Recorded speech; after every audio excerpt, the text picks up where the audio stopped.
Hey, welcome to the podcast. I'm Scott Freeman, and welcome to Koala Teatime.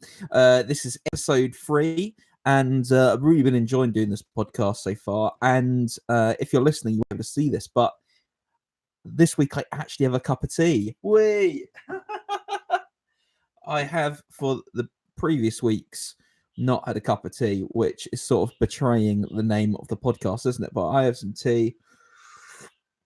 Oh, that's lovely. Right, so let's get into it.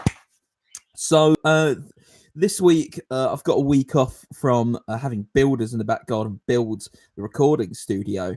And so I decided it would be a cool time to sort of sit down and talk about what has been part 1 of building the recording studio. It's been a really, really fun process so far. And so yeah, let's get into this. If you're on the live chat, say hello, and if you got any questions along the way, shoot them at me. So basically back in August, I was back home where I am right now, and I was living in Winchester at the time, where I'd been for 9 years previously, and I had moved into a new place, and I wasn't happy there, and I wanted to move elsewhere, but I just felt like I was kind of floating around, and I was coming up to finishing the process of mixing, mastering my new album. And I was wondering what's next, what's the next big project, and I was back home, and I was talking with my mum, and my brother, and in the back garden we had some space that was there, wasn't being used, that was just filled with trash from years and years and years ago. We used to have this big, nice, long garden, but over time, gardens accumulate with stuff, and so we were like, we've got this space, we just need to clear it out, and then we could do something with it. It's like, what are we gonna do? We were thinking, oh, we should like set up like a cool little area for like a barbecue or something. But my brother, he said, I'd really love to have a space where I can put more animals, because my brother, he has loads and loads of animals. He loves collecting animals. He's got, like, I don't know, 6 lizards and like 6 birds and a tortoise and all sorts of stuff. Anywho, and so he wanted a place where he could do that, plus board other people's sort of their animals, their reptiles, and make a little business out of it. And I was thinking, oh, business in the back garden, that's kind of intriguing. And we were thinking about what to do with the space at the back. And my mum just threw it out that she was like, what if we turn it into a recording studio? How cool would that be? And I thought, that's not gonna happen, is it? Don't get my hopes up like that. But my mum was just like, no, seriously, like, if we all pulled some money together, like, pretty sure we could make this happen. And so we started talking about it more and more, and the more we talked about it, the more it seemed, wait, this isn't just like us jamming and coming up with random ideas. Like, seems like it's actually going to happen. And so a couple of months went by, and nothing much was happening on the front. We kept trying to find builders. We kept trying to find people that we knew to do it, and no one we knew could do it wanted to tackle it. It just seemed like too big a job. The idea of completely clearing out these spaces and erecting sheds, and then putting all the essential accoutrement inside the sheds, in order to turn one into a reptile boarding home and the other into a recording studio. It's quite a big ask of someone. And so we were a bit lost for a while. And finally we'd all gathered up some money. We had some money together, and we were like, right, let's properly find a builder. So it got to late October, and I decided to move home to sort of like oversee this whole project. And so I've moved back, and I find this website called My Builder, and I go onto it, and I see, oh, you just put in the job you want, and then people just go, hey, I can do that job. Can I give you a quote? And so I didn't know where to start, really, because it was like there was so much stuff to do, and we were thinking, do we just get one guy who comes in and does all of it? Is that how it works? We have no idea.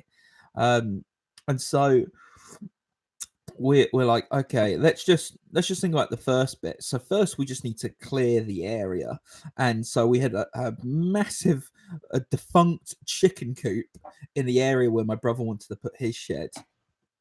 So that needed to get moved, and then in the space where my shed was going to go, it's just this mound of just like overgrown bamboo and plants and concrete slabs and guttering and weird stuff that was left over from another lifetime, essentially.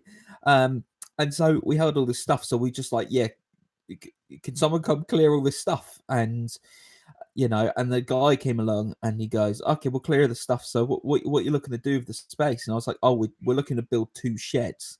And he was like, oh, we can lay foundations for you as well, you know. And so yeah, they came in and started clearing all the stuff, which was huge for us straight away. Because like when your garden's like there's an absolute mess for so long, and then suddenly like a huge part of it's clear, it's like a whole new setting, a whole new garden. And it's like it was pretty exciting for us just having the space cleared and just walking around this big oblong dirt patch and going, think of the possibilities. Okay, so we get the space cleared, and then they start putting the concrete foundations down for where our sheds are going to go. And so I gave them rough measurements of both of them, but then when they actually measured them, um it was smaller than what it was. Basically, I am mathematically inept and I can't use a measuring tape, apparently. So I need to go back to the measuring tape school to get a certificate in that. Anyway, so we they measure it out and they're like, right, your brother's is going to be 10 by 10 and yours is going to be 14 by 14. And so they start carving it out, and it's all very impressive. I had no idea what laying a concrete foundation was. I thought, oh, you make a wooden outline and then you just pour concrete in it. But I came home from work one day, and like the whole front garden was just littered with just old rubble and debris and old bricks, old broken bricks everywhere. And I was like, okay, this is strange. And then they gave me a corner like, I'm pretty sure we just put a whole bunch of old bricks in your front garden. I'm like, yeah, why? And they're like, well, that needs to go in the foundations. You see, you got to put you make the outline, and then you put all these bricks in, and then you lay the concrete, and that gives it extra strength. I was like, oh, okay. Like, if you hadn't told me that, I just would have thought it was concrete in there and it wasn't bricks. So, boom, there you go. So they make the outline for mine, and they decided, oh, there needs to be a little bit of a walkway going around the perimeter of the sheds. You need a walkway because you're going to need to treat the sheds every couple of years. Just so damp doesn't set in or anything like that. So you need space. But one of the pathways they set in for us was just way too big. And I was looking at the space of it, and I was thinking 14 by 14 just doesn't seem quite big enough. I mean, it would be quite big shed, but it could be bigger. And so I started freaking out that night, because I was thinking, it's already costing us quite a bit of money to get this all done. So we've got a very tight budget for getting all of this work done and I started panicking. But then I started thinking, well, what's the point in building something if it's not exactly what you want? And so I just manned up, and I was just like, hey man, like, can we just make it just like, just a bit bigger? Can we make it 15 by 14? I know that's a weird size. And yeah, it costed us a bit more, but it ended up getting this massive foundation. And that's when I posted up my first video on YouTube about it, with just having the foundation down. Like, that was just a very exciting day, and it was nothing showy. It's just a big concrete slab essentially, but it was really exciting. And with both my brothers and my foundations down, it was like, right, straight away, let's get some sheds. And so we go online, and my brother's shed's pretty simple to sort out. 10 by 10 sheds, yeah, not too difficult to find. But my shed was a bit trickier. 15 by 14 is a bit of an odd size. And I kept typing 15 by 14 sheds into Google, and it kept coming up with 14 by 14s. And I was just like, no, like the whole point of making a bigger foundation was so that we could have a bigger shed. And so yeah, that was really frustrating. So I kept going through page after page after page, trying to find something that would suit my needs essentially.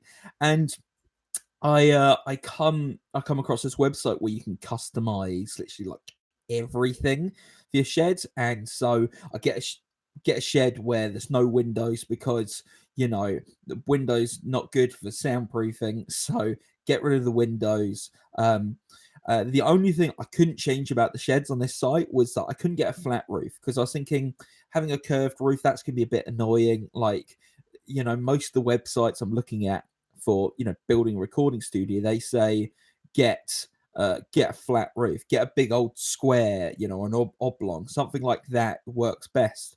But this is all I could get. And so I got one with a pitched roof. And uh, the only other thing I couldn't add to it on that site was guttering, which was really bizarre.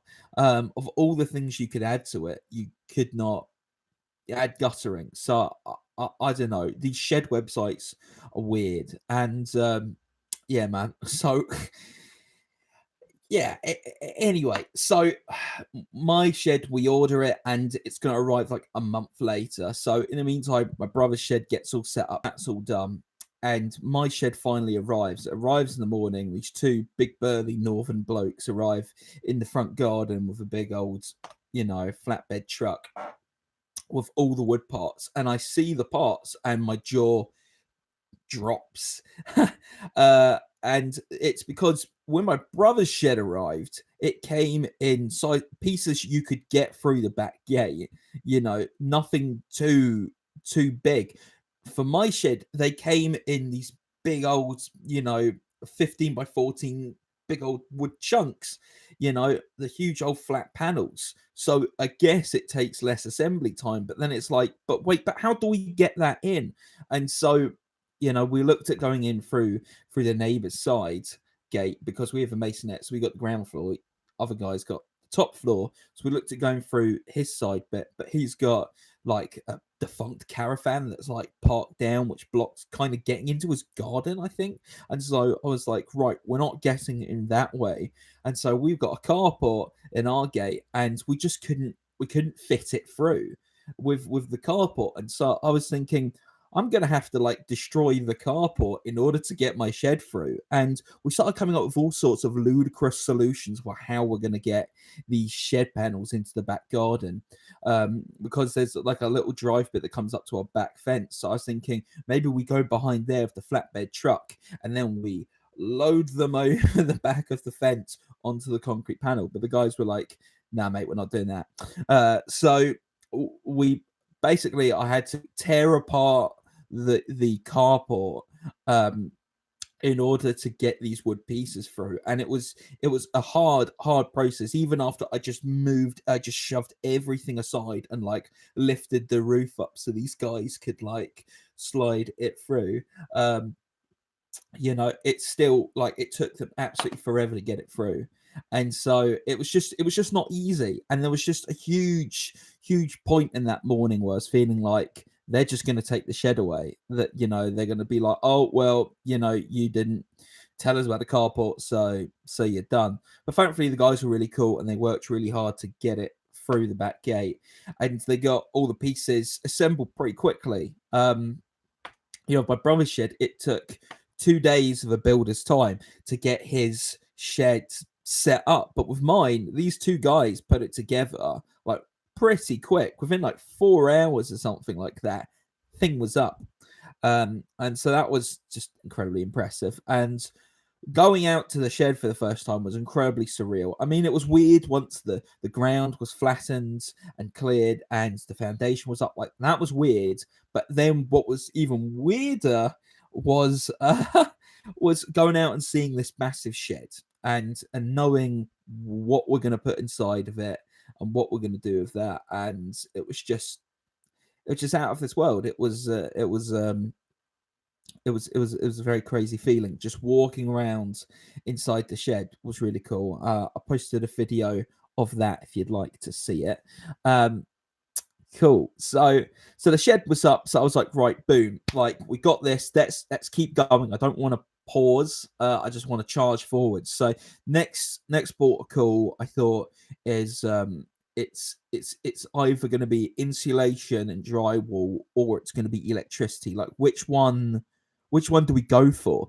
And I thought, okay, if we put the insulation in, then are the wires going to go over the top of the board? Like that seems a bit strange. It doesn't seem like it'd go like that.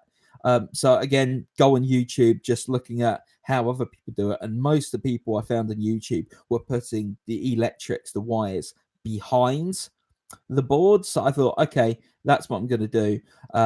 So we got an electrician in literally the next day, and comes into the house, looks at our little, breaker unit, and he's like, right, let's go onto the floorboards. So we have to rip the living room apart, and this guy, drills a hole under the house and slides, a big old armored cable from the breaker unit all along inside the living room here, all along the side of the wall. And then he drills a hole in the side of the house, and I'm just thinking, oh my word, this is crazy. Just drilled a hole in the side of the house. I was like, this project is getting out of hand.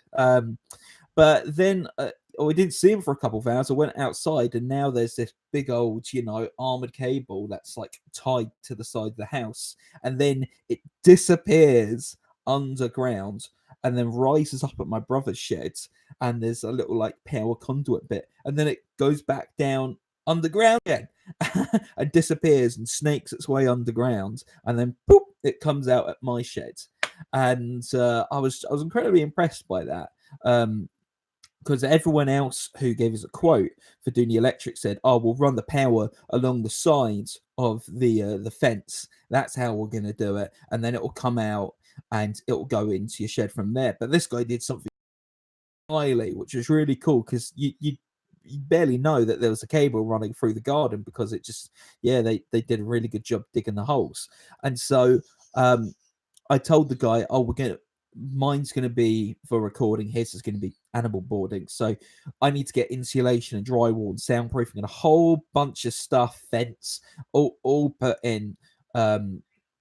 Do you put the lights and the plugs in now, or do you need to do that bit later? And the dude was pretty cool.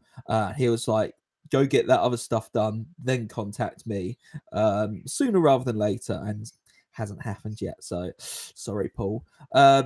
But anyway, so there you go. So part of the electrics are done. So the guy who put my brother's shed together, he comes back, and I say both our sheds are going to need insulation and drywall. And so what can you do for us there?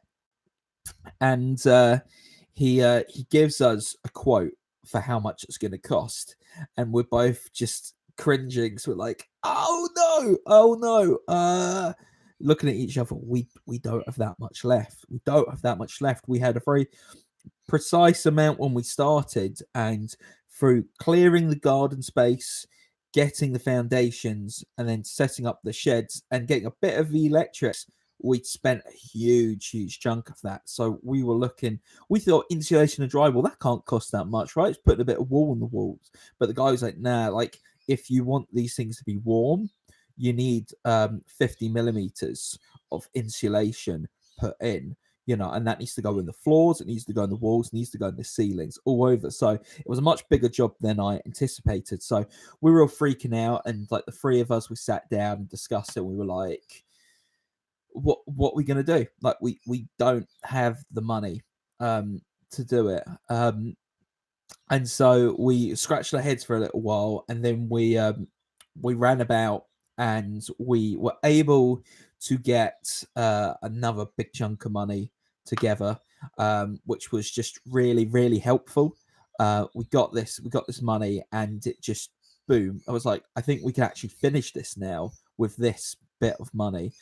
So we've got the new money, so we go back to the guy and we say, hey man, can you do the insulation and drywall like soon? He was like, yeah, sure, we can come do it. So they come in and they say, oh, the insulation and drywall will be arriving soon. So can you just pop it in the back garden for us? We're like, yeah, sure. Me and my brother can do that. No problem. So the insulation and drywall arrives on a Friday morning. Me and my brother are watching The Witcher on Netflix because it just come out. And so yeah, they just boom dump a whole load of these materials in the front garden, and it's a huge stack, not nearly as tall as the house, but getting there. And they were like, cool, see you later. And the way our builder described it, it wasn't that much. It was just, oh, a few little bits will be coming. And there's this loads and loads of stuff. And so we spend like probably about an hour and a half lifting all this stuff. There's probably about 100 panels there, half of that insulation, half of it, these big huge bits of drywall that we're just shoving through the back garden, and it is peeing it down with rain. Was not a good feeling. Both very wet, both very uncomfortable, and just both being just kept telling ourselves while we're carrying these big heavy bits of wood, we keep telling each other what we're going to put in like our respective spaces and how awesome it's going to be, to try and justify all this horrible manual labor that we're doing. Because I've got terrible legs and a sprained Achilles tendon from an accident I had last year, and my brother doesn't have particularly good legs either. It kind of runs in the family. So that was not a happy morning, but we finished it off, and then we watched The Witcher, which was really good. Definitely recommend The Witcher. So all the insulation and drywall is in the back garden, and our builder comes and they start chopping it up, and my one gets done pretty quickly, and in fact it costed us way less to get the job done than what was quoted to us. So we ended up raising a bunch of money to pay for it, and ended up having some left over, which is now going to go on to the soundproofing stage. So that was really cool. And so bit by bit, the insulation went in, and I didn't really quite know how it was going to do it, because there's all these big, huge, oblong insulation panels. And when I initially heard insulation, I thought that sort of fiberglassy, rock woolly kind of insulation was going to go in, but no, instead we got this big chunky foam stuff, which is pretty cool. And so they're just cutting it up into triangles, isosceles triangles, and fitting it in the walls, because like my wall was just patterned with loads of isosceles triangle bits. And so I'm going in and checking up on them and giving them coffee every now and then, and I just see it as they're playing this really elaborate game of Tetris. Whenever I just see shapes being put into things, I just revert back to my childhood, just playing Tetris endlessly. That's probably damaged me irreparably for life. Cool, man. So the insulation gets done, and we're halfway through the insulation, and they say, we're starting to notice there's a lot of damp in here, and by this point we've had guttering added on. We got some guttering put on, but he said, there's still damp getting in here. He says, and it's gonna, without airflow into here, I know you need no airflow for a recording studio. It needs to be airtight, but you need some sort of airflow in here some of the time in order to, let moisture out, because otherwise that's going to build up in your equipment and damage the equipment. So you need some sort of airflow. So we managed to get 2 vents put into the walls, which I've sort of been having I've not been sleeping very well, because I keep waking up in the middle of the night thinking about these vents and thinking about how I'm going to soundproof them. Because as it turns out, soundproofing a vent isn't that easy. You'd think it would be. You think you just put something on it, but no, there's a whole bunch of different things you can do. And through this whole process, I've learned things that I never thought I'd learn in my life about sound, and ways to trap it, And so basically, one way you can soundproof a fen, which is recommended, is that you build a sound maze. Ooh, it's not as exciting as it sounds. You basically create a sort of a box, a big oblong box, that's got bits of plywood that sticks out in a crisscross sort of pattern that proceed up, that create a sort of maze sequence, and then you wrap acoustic foam around the inside of it and you stick that on the fence. So when sound goes into it, it bounces around and cancels out somehow. I don't know. This is apparently what's recommended. And then I went on another site and some guy was just like, don't do that. Just stick some acoustic foam in the fence. And then I looked at another place and it's like you need to get a professional acoustic blanket and get Velcro put around it and stick this little acoustic blanket on your fence, and that will stop sound getting through. And so I'm like, all this information. So still not 100% sure where we're going to go on that. That will probably be in our next podcast about the studio. But yeah, man, like it's blown my mind. So we've got the fence in and all the insulation is done, and they put in some sealant around the edges, some cork. I hear it's called CAULK. Again, a word I'd never heard of until started doing this, cork. And it's a squirty gun sort of stuff. When I see builders with those big squirty guns with little creamy stuff coming out at the end, I just imagine it's cheese. It's probably watching too much Wallace and Gromit growing up. I just think cheese is in everything, but it's not. So they squirt cheese into all the little corners, so that's smoothed out. And we're starting to notice now we've got fence. There's less damp in there. It's less wet. Like it's a lot nicer in there. And the guys are like, so what happens now? Is this you get the electrics in? And I was thinking, actually, do we get electrics in now? And I'm thinking, no, like we need to do more soundproofing. And they're like, oh, you don't need to do more soundproofing. Like, test this out. I'm sure it'll be good enough. And so I wanted to test out how loud it'll be. So I bought a decibel reader. It's probably on this table somewhere. Anyway, I bought a decibel reader off of Amazon and thought I'll just play acoustic guitar in the shed while it's bolted up from the outside, and my brother can walk around with a decibel reader and see how loud it is, and if it's because it's acoustic and it's not plugged in, like if that's loud from the outside, that's not good. And so he goes up the garden, pardon me, he goes up the garden with a decibel reader. There's a video here on YouTube that we did for it, and yeah, on the outside it was reading at like 6 dB or something like that, and then as soon as you open the door, it went up by 2. And so I was like, okay, so the builders are right. The insulation and drywall does provide some soundproofing, but we're going to need more. Like, that should be silent from the outside. Should not be able to hear anything. And so I was like, right, we have to move onto the next stage. And so I'm online, I'm on the internet looking, what's the best sort of soundproofing that you need? And a lot of people say the best soundproofing you need is space. The further you are away from people, the better. And I was thinking, well, thankfully my one's right at the end of the garden, so that's a good distance away from people, so that's good. But we really need to soundproof it on the inside. So I played a gig in Winchester, Christmas Eve. Yeah, Christmas Eve. And the sound technician, Jay, really good guy. He's been doing my sound for, who knows how many years now. And so I asked him about it. I was like, when it comes to soundproofing, like, what would you recommend?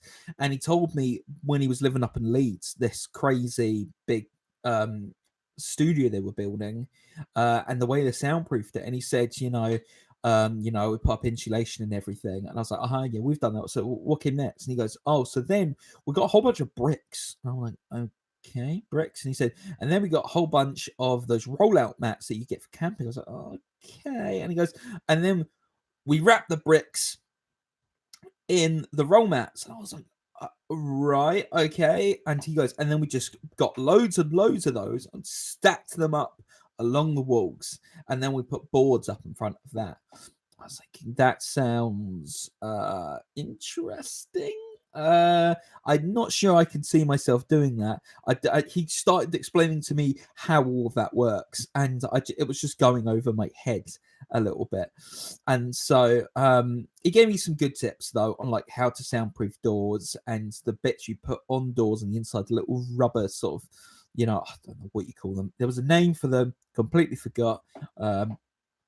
But you put some rubber around the door so when you shut it that it's airtight. That's what you need. So yeah, so we do that.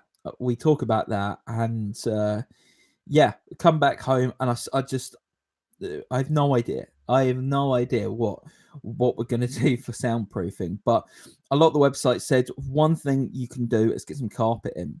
Carpet and like putting a sofa on one corner.